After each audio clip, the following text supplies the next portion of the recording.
the World War that's happening in the 40s, as we've covered before, there's a lot of things that are happening in South Asia at the time. The world is being completely obliterated by a massive war that's spanning all of these countries and continents. And the British Empire in India is sort of subsidizing and allocating a lot of its resources and its power in order to defeat the Axis powers in Europe. Around about this time in the 40s, around 43, a very crucial event occurred, a very traumatic event. And this was the famine of Bengal. And this famine was an artificially created famine. It was essentially forced upon the population by the British, and their negligence led to massive calamity in the region of Bengal. So we have these two artists, Zainul Abedin and Chittaprasad Bhattacharya. Both of these artists were uh, from Bengal, which later became Bangladesh in 1971. And these artists effectively captured and redefined what it meant to be as an artist in the 40s. So we'll start with Zainul Abedin. And Zainul Abedin was born in 1914 in East Bengal, now Bangladesh. He studied at the Government Art School in Calcutta, much like his contemporaries, which we discussed in the last class. He emerged during a very critical period of cultural and political transformation. So a lot was happening at this time. We know in the 30s and in the 20s, we have all of these art schools that were developed by the British. We know that the Tagore family actually was operating in different art schools at the time. And the realist school of art was being challenged by the indigenous South Asian community. So we have this artist, Zainul Abidin. He studied art during the rise of this massive nationalist movement that was happening, the All India Action Movement and the Nationalist Movement. And this artist, Zainul Abidin, he encountered two major artistic trends at the time. He was faced with choosing between the work of A. Tagore or the folk art movement popularized by Jamina Roy. And he wasn't happy with this. He didn't want to subscribe to either or of these schools, and he developed his own unique artistic perspective, which sort of went beyond what was happening at the time. He rejected the purely representational colonial styles. These are the styles that we saw in the last class. So a lot of work by Nandalal Bose, a lot of work by Tagore just didn't appeal to him, and he didn't want to go the fully traditionalist route as well. For him, that seemed archaic. So he later on he founded this wonderful art institute in Dhaka in '48. He was this really revolutionary artist, and in the '40s he must have been probably in his late 20s or early 30s, and this is when the Bengal famine actually broke out. So in the '40s, this devastating humanitarian disaster happens in colonial India. It was brought upon uh, the population of Bengal for various reasons. One of the reasons was okay, the British were funneling all of their resources to Europe, and what was happening in Bengal wasn't really of their interest. There was a lot of crop failure that was happening at the time. There was weather changes that were happening, and this was affecting a lot of the food crop in Bengal. So a lot of these people were faced with starvation, and they were relying on relief and they were relying on aid from the British, which never came. So during this tragedy, the British were archiving it. They were doing news reports and videos and photos, but very few artists of the time or people of the time, the indigenous population, they weren't doing much to archive it. One of these artist, Zainul Abidin, he decided to take it upon himself in order to document what was happening in the region. And he traveled to this region in Bengal and began making these sketches.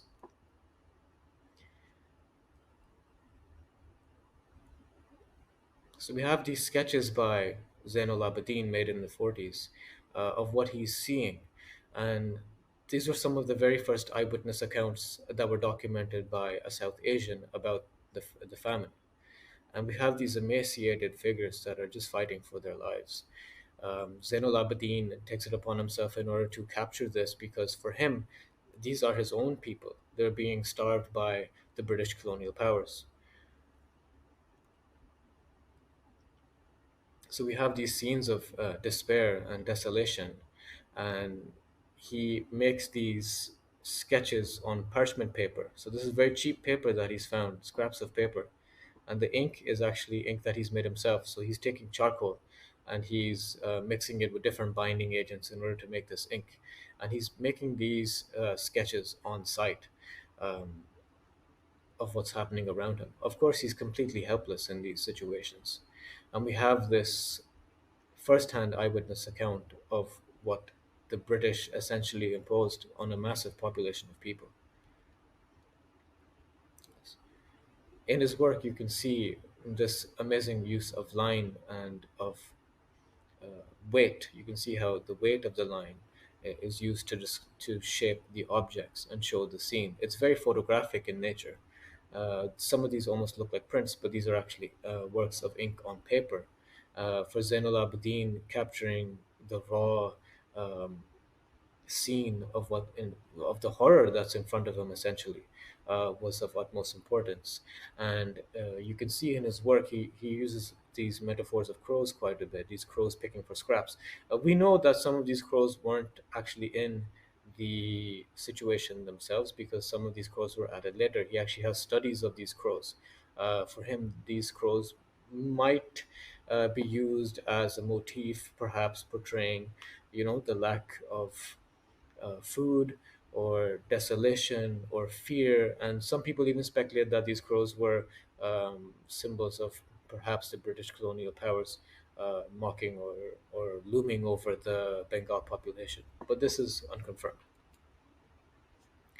We have pictures of their mothers with their children starving, of course. And again, the crows are here. They're lining up. They're looking at this scene that's happening of complete despair, of people not being able to find food for their children. And these pictures, when they were first made and first shown to the public, um, they weren't censored, which was something that's a bit peculiar. The British at the time were having a lot of their resources funneled towards stamping out mutinies and stamping out rebellion within the English colonial um, system. And these works were actually shown a few years later, in around 1948 in London. These pictures were not censored, and one of the main reasons for this was that these pictures do not directly criticize or mention the British or their hand in the famine. For the viewers, for the public in Britain, these images were essentially just like photojournalist pictures or orientalized images of the South Asian subcontinent. Um, when they were shown in 48 in London, uh, a lot of this drew, um, you know, interesting mires and interesting gazes from the public. Many of the public were completely in the dark about what was happening in Bengal. The news reports that the British were doing of the Bengal famine at the time were completely um, biased, and for a lot of the actual videos themselves, um, depicted this as something that was a natural calamity or a calamity that occurred because of negligence from the Bengalis, which is absolutely absurd.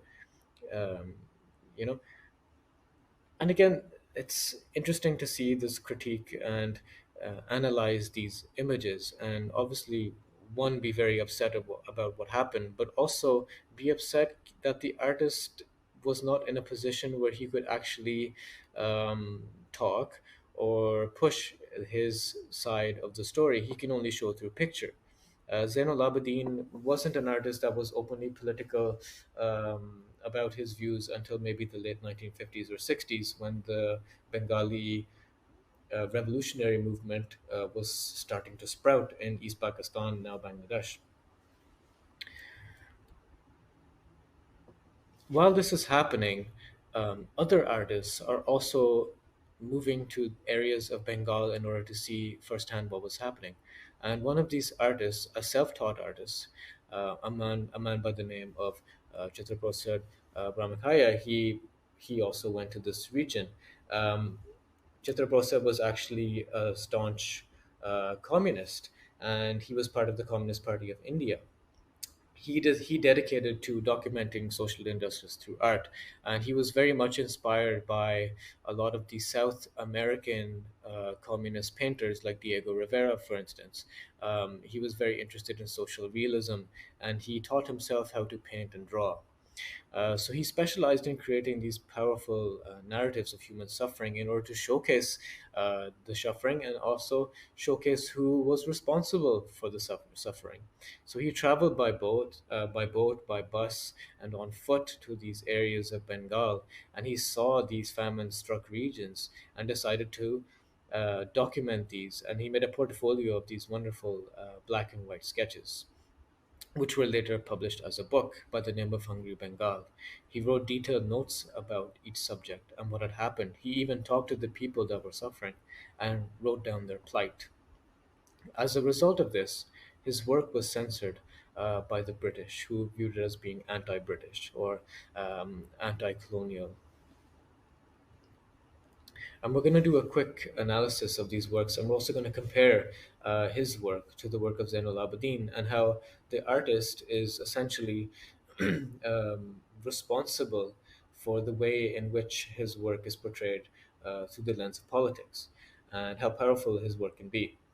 So Bhattacharya's famine-related work, this publication, Hungry Bengal, was met by direct and aggressive censorship, which is very different from what happened to Zainul Abidin. Zainul Abidin's work was showcased for the public in 1948.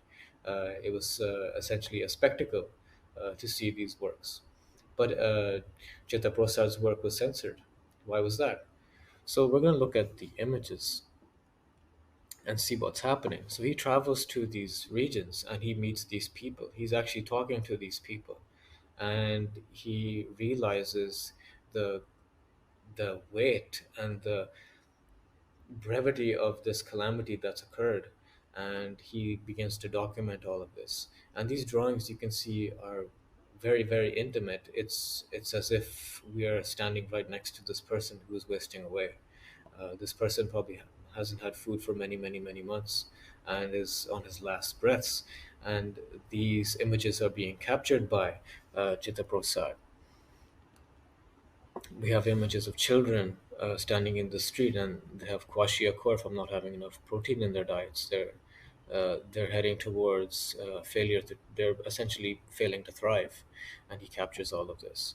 He's capturing mothers sleeping in their beds with their children, again wasting away. And these scenes are very harrowing because they're not censored in any way. We're seeing everything as it was.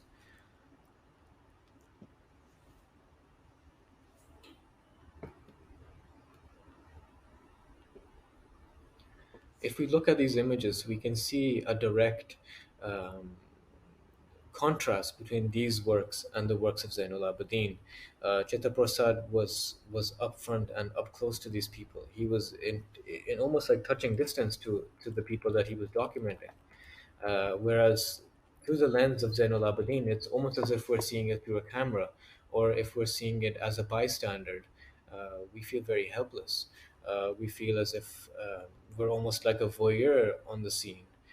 We don't know what we can do, and there's a almost like an orchestrated composition in all of these. It's as if he's sort of seen it through the lens of a photograph, or through the eyes of a photographer, a photojournalist. But if we look at Chitta Prasad's work, we can see it's almost as if we're there. We're standing next to the bed. We're standing next to these children. We're standing next to this dying man, and these works are highly empathetic, and they do have a voyeuristic quality, but it's not intrusive. It's almost as if we are part of the scene. We feel we're responsible, and we know that his work was heavily censored. When these images were first published by um, a magazine by the name of Gomi Jung, or People's War, a communist publication, um, they brought immense amount of shock, and these publications were widely distributed around the communist network, and this network went as far as Europe. So we have this documentation of this calamity that's happening, and we have this political angle. But there's this also huge responsibility coming from these artists, because they essentially carry the memory and they carry the weight of this forced disaster. But it's interesting to note how only one of these artists was willing to actually talk about and discuss at length, and even interview the people that were experiencing this as to who was responsible. And of course, it was the British that essentially, um, through their neglect, let millions of people perish this way. And Chitta Prasad, he directly begins to attack the colonial powers, and he sees that the spotlight um from the Bengal famine is being pushed away in order to cover the war. And a lot of the resources of the British are just completely focused on what's going on at home. And he's drawn this wonderful uh, composition of these caricatures of British colonials. They're only thinking about home, they're thinking about going home, and they have left this entire disaster that's happening in their wake. And it's very interesting to see. Okay, this is the latest. This is actually the latest one that's happened, the Bengal famine. But we know later on, just a few years later, only 4 years later, there's this major traumatic event that's about to occur, and that's the partition. So we have the war, we have the Jallianwala Bagh massacre, we have the Bengal famine, and we have many, many other instances of British colonial cruelty that have happened. And Chitta Prasad is brave enough to actually face this and show this to us. If we look at the work of Zain al Abedin in comparison, again, we're left with these harrowing scenes, but his interest is not particularly in the political um, backlash against the colonial rule. It's just him showing the scene as it is. Zainul Abidin's work, of course, matters. They were acts of witness. They took the role of the artist as just someone who draws or someone who paints, and put the role into a much more responsible role as someone who is witness to calamity and someone who can speak upon the behalf of those who cannot speak. And this also sort of pushed away the need for decorative traditions and colonial baggage when it came to painting, and showed us the brutal reality of imperial neglect. Of course, we can't deny the aesthetic impact of these images. His style of this period was very expressionistic. It sort of reminded us of a work of a Polish artist by the name of Kathy Holberts, who also made um, these bare drawings, charcoal drawings of suffering. And the legacy of these works that we've seen, uh, it sort of became a turning point for artists, because they realized that they could engage socially um, with members of the public, and they could document and archive uh, acts, either good or bad, through their lens. I think Zainal Abidin must have been aware of this, because he made so many sketches. He made at least 30, 40 sketches of the calamity in Bengal. Perhaps we can assume that the political climate for him, or his background, was uh, one that didn't allow him to speak directly and attack the colonial powers, because he became later on the heads of many arts institutes, even founding his own institute in Dhaka. So perhaps there was some kind of support given to him by the colonial powers. He studied in a colonial university, and he was taught colonial um, artistic values, and of course, he decided to negate these. But you can see that there's a hesitation in talking about what was happening, and he just shows us the scene. Whereas Chitra Prasad, we know he was self-taught, so he didn't give a damn about what some colonial institute thought about his work. He was more interested in showing us and telling us. It's not just about showing, but it's also about telling. And for him, the role of the artist was one of great responsibility. And this political debacle that's happened, this political calamity, this huge event of trauma that's happening for him was too much to be quiet about. And we can see that in his uh, wonderfully documented images, which are completely intimate, they're empathetic, and they show us the suffering of these people. This sort of, I want to go on just a bit of a tangent when it comes to politics and art. A lot of people ask about uh, the politicization of art, and also about um, the enmeshment or the interjection of politics and art. And these things, of course, they exist. We know in this time, this was a very politically active time. It was a time of great trauma. It was a time of great um, political upheaval and also disaster. And at the time, people could only document what they could with what they had. Um, and we're sort of going to see this in the upcoming lectures as well.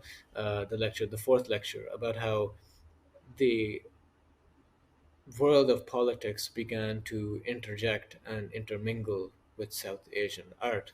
In the last lecture, the artists in question in the 40s and 50s, they were really, really interested in sort of doing something new and finding new ways of painting or new ways of displaying things. And while they were philosophically inclined towards very progressive and modernist approaches, there was an offshoot of artists that were more interested in the political leanings and the political um, impact of what their art can do.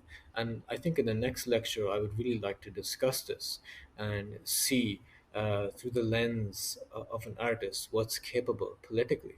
I want to bring your attention to a few um, images of that publication in which his work was published, and you can see these images were mass published, and of course he must have made these images for that reason. And he wanted to change the political landscape. Unlike Zainul Abedin, which was just mere documentation, Chitta Prasad's work was one that wanted to change the social fabric, not just of South Asian society, but of the world. So to conclude, arts and politics is something that I really want to discuss in the next lecture, and I'm going to start with work that was made in the 1980s in Pakistan, and also we're going to cover what was happening in India.